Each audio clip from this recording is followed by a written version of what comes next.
Hello प्यारे बच्चों, आज हम लोग आओ ब्रह्मांड चैप्टर को जानने का मोस्ट इंपॉर्टेंट क्वेश्चन करने वाले हैं। तो आपका सबसे पहला क्वेश्चन है, निम्नलिखित में कौन सा आकाशीय पिंड तारा है। तारा क्या होता है? जिसके पास अपना प्रकाश होता है। तो अपना प्रकाश किसके पास है? सूर्य के पास। तो सूर्य क्या है? तारा है। टाइटन जो है वो तारा नहीं, क्या है? उपग्रह है। टाइटन क्या है? उपग्रह है। और पूछल तारा क्या है? ये आपका धूमकेतु है बच्चों, ये धूमकेतु है, ये आपको याद रखना है।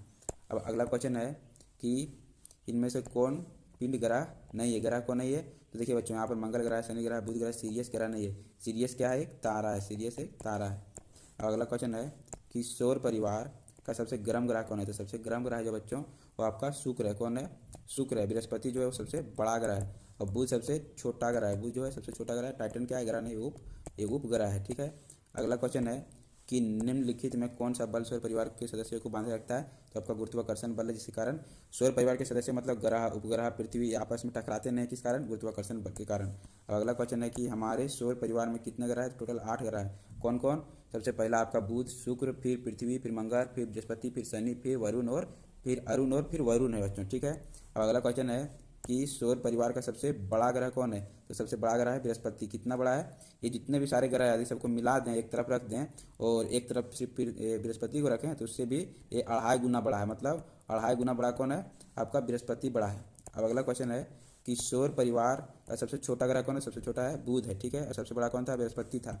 अब बच्चों अगला क्वेश्चन है कि सौर परिवार में सबसे चमकीला ग्रह कौन है? क्या है सबसे चमकीला? तो वो है शुक्र। और बुध क्या है? छोटा ग्रह है। ठीक है बच्चों। और अगला क्वेश्चन है कि सूर्य के सबसे ऊपरी सतह का तापमान कितना होता है? वो होता है 6000 डिग्री सेंटीग्रेड, मतलब 6000 डिग्री सी गर्म होता है। कौन? सूर्य का सबसे ऊपरी सतह। अब अगला क्वेश्चन है कि सूर्य का निकटतम ग्रह कौन है? तो सूर्य से सबसे नज़दीक में वो कौन है? बुध है। और जो सबसे दूर में बच्चों वो कौन है? वो आपका नेपच्यून है। वो आपका नेपच्यून है, जिसको हम लोग क्या बोलते हैं? जिसको वरुण बोलते हैं बच्चों, जिसको वरुण बोलते हैं। ठीक है। अब अगला क्वेश्चन है कि कौन सा ग्रह है जिसका कोई उपग्रह नहीं होता है? तो बच्चों जो सूर्य के सबसे नज़दीक होता है उसका कोई उपग्रह नहीं होता है। कौन कौन? बुध और शुक्र जो होता है उसका कोई उपग्रह नहीं होता है। आपको याद रखना है। तो इसमें क्या आ जाएगा? बुध हो जाएगा ऑप्शन सही। अगला क्वेश्चन है किस ग्रह को प्रभात तारा कहा जाता है? प्रभात तारा मतलब जो सुबह सुबह टाइम में दिखाई देता है। ठीक है बच्चों। तो क्या है? बुध है और शुक्र है। बुध और शुक्र को प्रभात तारा कहा जाता है। और इसको संध्या तारा भी कहा जाता है, क्योंकि संध्या के समय भी ये दिखता है पश्चिम की ओर, जब सूर्यास्त हो जाता है उसके थोड़ा बाद। और सुबह को कब दिखता है? जब सूर्योदय होता है उसके थोड़ा पहले, इसलिए इसको प्रभात तारा कहा जाता है। अगला क्वेश्चन है कि बड़े शहरों में रात्रि में चांद, तारे, ग्रह, उपग्रह क्यों नहीं दिखाई देते हैं? क्योंकि वहाँ धूल धुएं से भरे आसमान में कहीं खो जाते हैं। इतना प्रदूषण है कि एक लेयर बन जाता है प्रदूषण का और ऊपर का चीज़ें हमको दिखने नहीं लगता है। तो ऑप्शन सी सही हो जाएगा इसका सही ऑप्शन। अगला क्वेश्चन है कि पृथ्वी का एक उपग्रह है। तो पृथ्वी का कौन उपग्रह है? चंद्रमा है। ठीक है बच्चों। और बुध जो ग्रह है और नेपच्यून जो बच्चों ये भी क्या है? ये भी एक ग्रह है। ठीक है। अब अगला क्वेश्चन है कि पृथ्वी के सबसे निकट का ग्रह कौन है? तो पृथ्वी के सबसे निकट का ग्रह मतलब पृथ्वी के जो सबसे पहले आता है, मतलब पृथ्वी के ठीक पहले आता है। तो पृथ्वी के ठीक पहले कौन आता है? आपका शुक्र आता है। तो क्या आ जाएगा? शुक्र ऑप्शन सही हो जाएगा इसका। अब अगला क्वेश्चन है पृथ्वी का निकटतम तारा है। तारा मतलब जिसका अपना प्रकाश होता है। तो सूर्य क्या है? उसका निकटतम तारा, क्योंकि पृथ्वी सबसे बड़ा सूर्य दिखता है।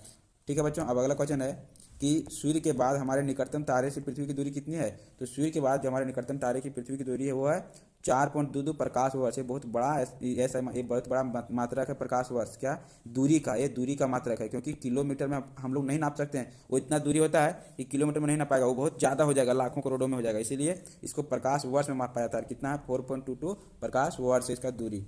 अब अगला क्वेश्चन है कि निम्न में से कौन सा प्राकृतिक उपग्रह है? प्राकृतिक मतलब जो नेचुरल है। तो कौन है उपग्रह? आपका चंद्रमा है। आर्यभट्ट है जो बच्चों, ये भारत का पहला उपग्रह था। ठीक है। भारत पहला उपग्रह कब छोड़ा? आर्यभट्ट। और इसको 1975 में छोड़ा बच्चों। कब? 1975 में। और दुनिया का जो था विश्व का, वो था क्या? विश्व का जो पहला उपग्रह था उसका नाम था स्पुतनिक 1। क्या? स्पुतनिक 1।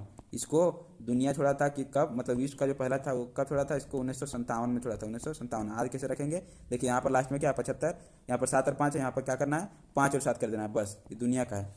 देखिए तो इसमें क्या हो जाएगा? चंद्रमा क्या है? प्राकृतिक उपग्रह है। ये क्या है? ये आपका कृत्रिम है। आर्यभट्ट कृत्रिम है, वो भारत का है। और विश्व का कौन है? स्पुतनिक है। 1957 में लॉन्च किया इसको, 1975 में लॉन्च किया भारत को। अब देखिए बृहस्पति जो है ये उपग्रह नहीं है, क्या? ग्रह है। ग्रह है। सूर्य क्या है? सूर्य तारा है। ठीक है। ये आपको याद रखना है। अब अगला क्वेश्चन है कि खगोलीय पिंडों की दूरी को किस इकाई में मापते हैं? तो खगोलीय पिंडों की दूरी क्या बताएं? किसमें? प्रकाश वर्ष में, क्योंकि ये दूरी का बहुत बड़ा मात्रक है, जिससे हम लोग बहुत बहुत दूर का दूरी माप सकते हैं। अब अगला क्वेश्चन है कि किस ग्रह को पृथ्वी का वाहन कहा जाता है। पृथ्वी का वाहन किसको कहा जाता है बच्चों? तो ये है आपका शुक्र ग्रह। कौन है?